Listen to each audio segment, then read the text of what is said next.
I'm going to open strong by saying if Speed QB, NSL, CSL, or even AJ, because I heard he was talking about, doing some stuff on his stream last, if any of those homies want to do a tournament or some sort of event at the Speed Field at True Aim, my field in Roseville, it's free. I don't want any money. I'm not going to take any cut, nothing. But I'm not paying for anything, and you're going to have to find your own ref staff. I'm going to give the people what they want and just talk crap and be negative, because apparently that's what everyone wants me to do, and apparently, allegedly, that's what I've built my brand off of, which is weird, because I thought I built my brand off of B2B content and Milsim West fanboying, but here we go. Field rumors. These are going to be things that either I know directly, but I'm going to kind of like make you think that I don't know with certainty that I know them, or they have been told through multiple direct credible sources to me. That's why the rumors. Sac County Airsoft. The rumor that I'm hearing is that an offer was made to Joey, or chief of CQB City, to sell Sac County Airsoft to Joey, who owns CQB City, as I just said. I'm hearing Chief is considering it. I'm hearing and kind of seeing SCA is really struggling to grow their public play. So without question, what SCA, and really I'm talking about Andy, has created, and like the team, what those guys have created, granted funded through Troy, but what they have created, at least on the tournament side of the house, is SCA is the greatest tournament field in the Pacific time zone. And I'm going to be as bold to say it's probably somewhere between top 3 to top 5 in the nation as a whole. So just kind of without thinking, some of my personal top 3, top 5 for tournament fields in no particular order: SCA, EA, Shot Zone. Nashville seems to look like they have a real sick field. CIA Tampa seems to have a really sick field. So depending on like what you're looking for in a field, SCA is definitely top 5 in the country. Getting back to the public play issue, I'm assuming they are having issues because they got so far in bed with the tournament scene than without doing any like counterbalancing to public play. Now we saw this with Cap Edge years and years ago when they started sort of like dipping their toe in the airsoft puddle and doing stuff with Speed QB. Well, again, what we're seeing that both fields have done is they just did too much tournament stuff, not enough public play stuff. So now anyone that talks to me about SCA, or even when I tell players, like, hey, you should check this field out, you live closer to it. Oh, no, it's just a speed soft field. That's the rep that SCA has, is a tournament field. They don't have a rep for being a public play field, and because of that, no one wants to do public play there, because they think it's just a speed soft field. That's a problem if you're in the business. I did kind of this big Discord rant in the NorCal Airsofter Discord server because Battizi asked me about it, and I gave my opinion there. Basically, to sum it up, growing public play is one of the hardest things to do for paintball, for airsoft. Anyway, growing your consistent, reoccurring business is the hardest thing to do in any business. It's super easy to get that one-off event money, but that's not going to pay the rent every month. Your rentals, your public play is what's going to pay your bills. Can't do that, you might go out of business. So getting back to the point, if the rumors are true, and I'm pretty sure they are, it tells me that SCA is spending more money than they're bringing in, because if you look at everything they spent on their tournament fields, the reason it's the sickest field on the West fucking coast, you look at everything they're doing for their outdoor field, bro, that's a lot of money. And you can just look at social media and see how many kids are not going to SCA. And what's a speed night on Friday? 20, 30 kids? What is it for Saturdays? 20, 30 kids? Bro, if you're not pulling Saturday, Sunday, if you're not pulling at least, I'd say about 80 players between Saturday and Sunday in the summer, you're going out. You got problems. Like we True Aim, our cool little backyard field is doing about, I would approximate about 100 total players between Saturday and Sunday. I would say approximately somewhere in there. If Chief does buy Sac County Airsoft, I would bet money that he kills that speed field, builds up the public play scene at SCA, and probably polishes up the speed field at CQB City, probably reaches out to a couple of guys like maybe Andy or maybe AJ or someone like that to help him do the speed scene. And you will see a little bit more from CQB City from the tournament side of the house. But the one thing you're not going to see, unfortunately, is a social media presence, because CQB City doesn't really do social media. So the only way that you're going to know about these events that CQB City would feasibly host for their speed field is Discord, word of mouth, or if basically you have to hear about it from sources external to the field. What's going on with CQB City, huh? Nothing, as far as anyone can see. Joey's just doing his thing, man. I wish they would do some special events, like, I don't know, like a big, like a Milsim Day kind of thing. I'd probably go to that. For the most part, they're just doing public play, which is cool. It's kind of boring. I wish they would do some special events. All Patriot. Same thing. They're just doing their public play thing. Their night games look pretty cool. Seems like those are growing. As far as day play goes, no one's really doing any special events. Special event, you're looking at the only guy that's really doing special events in NorCal, and that's really tiring and really boring because I don't play my events, and I would kind of like to. Modesto Airsoft / the Class Act homies. It broke my heart when I saw that field go down, because they had so much potential, and I was talking to those guys for a while about like business development and sort of how to approach retail and just kind of like how to get their business foundation going. And then I see on Instagram, what is the future with Speed QB in NorCal? Probably never going to see him again. If we recall, Speed QB was supposed to have an event at Sac County. I think it was supposed to be scheduled for like May or something like that.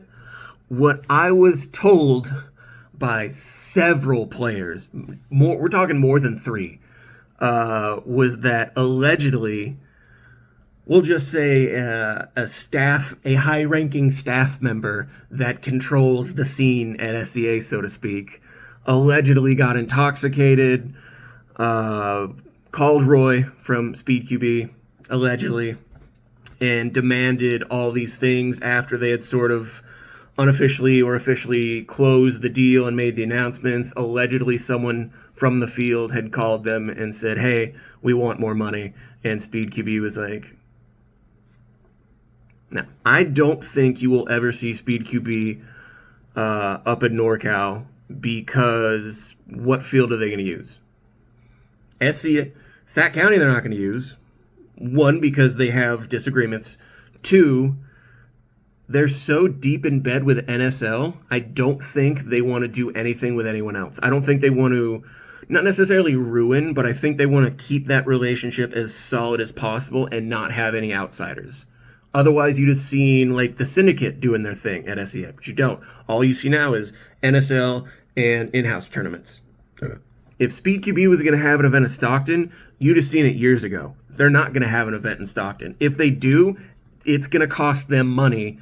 And I'd be real curious to see if they're going to have the field for the entirety of the event or just a time slot. So like, hey, if you don't finish by this time, too bad. And I'd also be curious to see in this hypothetical event who their ref staff would be. I started this thing by saying Speed QB can come for free to my spot, but I'm not going to pay any money, and I'm really not able to provide refs because we just don't have the personnel.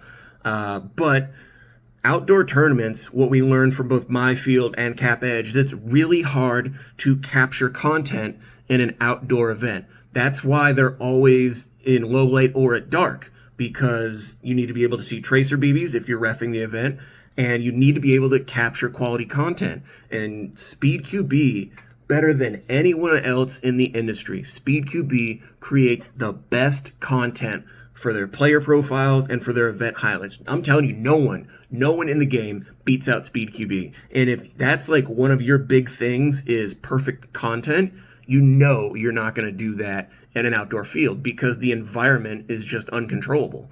Hence, it started raining at our field, at our event, when it wasn't supposed to rain. And then it was like, hey, Here's some rain for you. For Speed QB to sort of reestablish themselves as a dominant brand in Northern California, they're going to have to do something outside of the norm. So they would either have to pay whatever CQB City would want to charge them, or they would have to do an event like at my field, like a barbecue or a community event, which I'd be totally down for.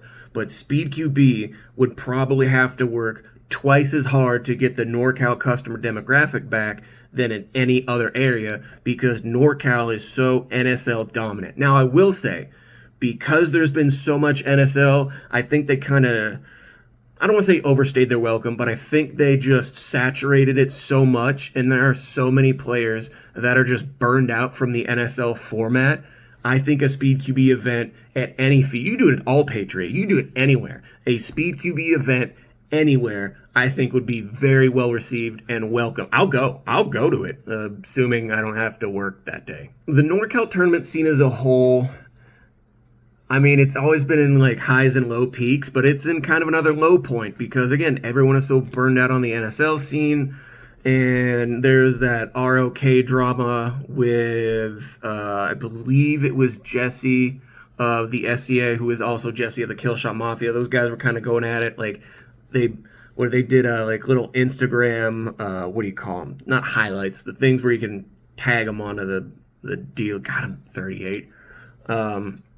But if you are an outsider and you see that one instance of drama, it spreads like wildfire all over social media, and then it puts a bad taste in the industry's mouth. So if I'm Speed QB and I see this drama going on between, was it like 3-4 players on 2 different teams? Nah, I'm going to stay away from that. If there's any hint of negativity, I don't want to even roll the dice at that spilling over into my event, and I just don't do it. I just keep doing events at Tax City and N1. And I will most likely, depending on my schedule, I'm going to try and make either a Tax City or an N1 event just to come down and hang out and see everyone again, because I legitimately miss like everyone. What does suck about that drama the most is, dude, poor Troy, because it's really him that's going to pay the price, because once players start arguing online with each other and that just sort of grows and grows and grows, that will translate into lost business. So I'd be real curious to see how many teams sign up for, I think it's a 5-on-5 they're doing soon. I hope he maxes out. Dude, I hope that field goes on forever and they just make baller money. I don't think that's going to happen because that demographic is just so bipolar, online and in person. If everything isn't perfect, it's a shit event. It's just how the business, that's how players think for the most part. If it's not perfect, it sucked. It's just how it is. And Troy, unfortunately, is going to get the worst of that, because if you have a bunch of players that see drama online and they don't want to be a part of it, they're just going to go to CQB City.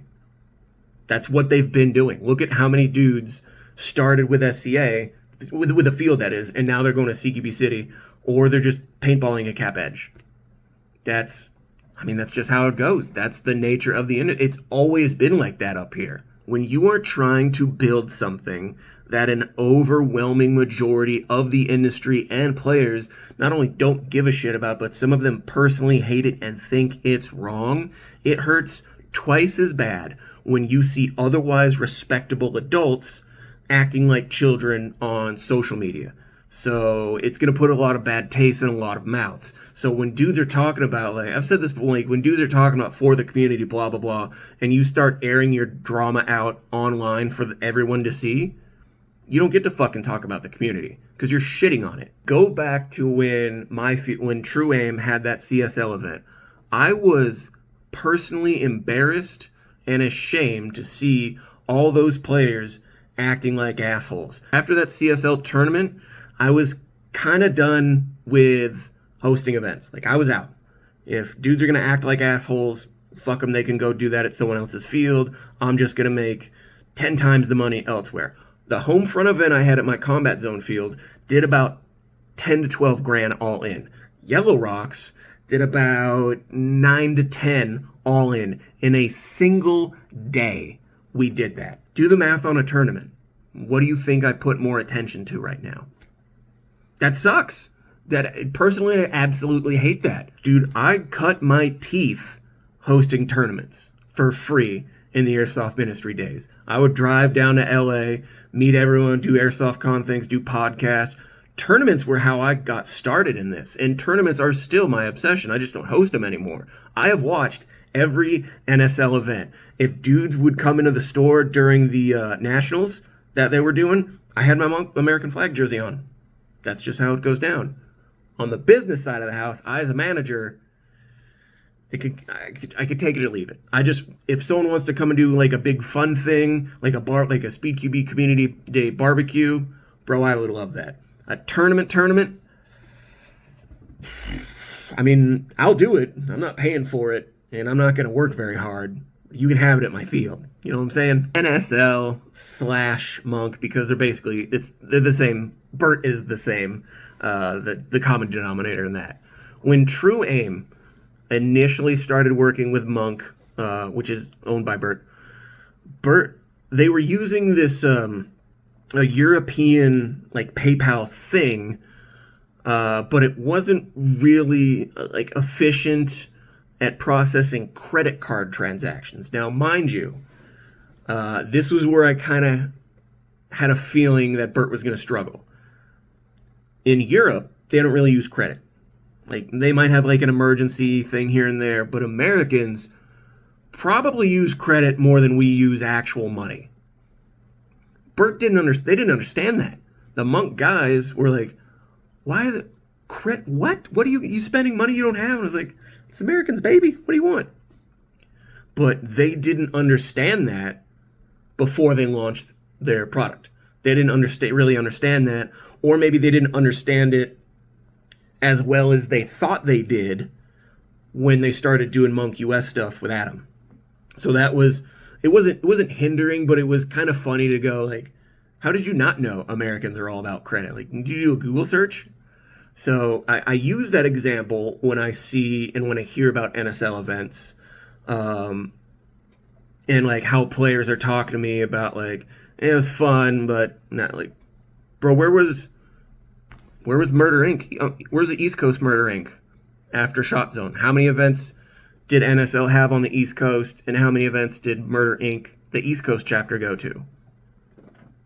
Throwing that out there. Go look at the rankings and see the only two teams that were consistently going to all these events was SCA and Tacos. No shit. But if you look at all the other teams, it still just looked like Speed QB regionals. Like, the East Coast guys are going to do the East Coast things, Midwest guys do Midwest. Like, no one was just traveling and hitting the scene really all over the place consistently, because there's no point in doing that in Airsoft. They still had teams, but East Coast Energy also. But again, field sponsored. So, yeah, duh. But as far as, like, everyone going no, wasn't really happening. Also, here's a hot take. What happened to that, any NSL events in SoCal, which is arguably one of the hubs, if not the mecca, of competitive Airsoft? That ever happen? LTD's down there, like all the big legendary OG teams are in SoCal. How do you not have an event down there? I'm being told that NSL is losing fields because they are failing to bring fields adequate revenue. I hope I am wrong, but I think Shot Zone was sort of a glimpse of things to come for NSL. Now, I don't really see that as a fault of NSL, and I don't think they're necessarily doing anything wrong. I think they're just way too far ahead for their time, and they're just asking too much from a player demographic that is not ready to give what they are asking. Does that make sense? And they're not incentivizing it. What does it mean to be the best NSL team in the nation? What does that mean? I'll wait. It means nothing. No one cares. Absolutely no one cares. Going forward, for NSL to work in the US, they'd have to make some major format changes, particularly with their field sizes, because fields aren't all rectangular. A lot of these speed fields are still sort of square and Speed QB style, but if you looked at Sac County Speed Field, you look at what NSL, or I'm sorry, what Shot Zone was doing, you look at what all these fields were doing, these were fairly unique dimensions specific to what NSL wanted. They're not going to have such an easy time in their season 2, if there is even a second season, because they're not making these fields any money. You don't make me money, you don't come back. Look, bro, NSL has too many rules. They just do. For the U.S. demographic, they have too many rules. Here's the other problem. You can't change rules mid-season. Are you insane? Set your rule set, lock it in. That's it. You don't change your rule sets until the next. Look at professional sports. Unless it was something extremely drastic, no one's changing their rules in mid-season. You're crazy. When I saw that HK Army had jumped on with NSL, I was kind of 50-50. I personally think they're working with them because HK is going to drop their own airsoft tournament format, and that's going to beat out NSL, and it's basically going to replace NSL because HK knows that format and what those players want probably better than anyone else because they're a paintball company. I'm 50-50 because I still don't know how I feel about it looking this much like paintball because I remember years ago when the big push in the tournament scene was to separate ourselves from paintball, and dudes would get mad if you compared tournament airsoft and speed QB and CSL and all this stuff. Dudes would get mad if you compared it to paintball. The airsoft radical in me doesn't like seeing professional paintballers with the US NSL team because I think it should be all airsofters doing that because there's so many deserving players that should be on that spot. Now, granted, I know those homies were probably just going on HK's dime because they most likely paid for it and because, the established relationship and blah, blah, blah.